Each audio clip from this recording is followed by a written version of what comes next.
muslimer, kvindelige muslimer, der bærer tørklæde af religiøse årsager, de vil overtræde straffeloven.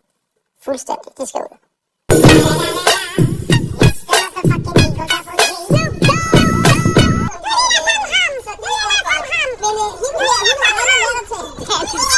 Hun har aldrig lært at tale dansk, og det er det klasse eksempel på den type tabere, som vi skal ud af Danmark.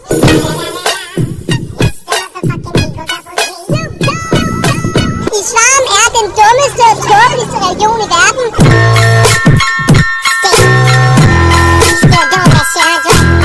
Og jeg mener, at det du siger, jeg kender ikke dig, jeg skal heller ikke lære dig at kende, men det du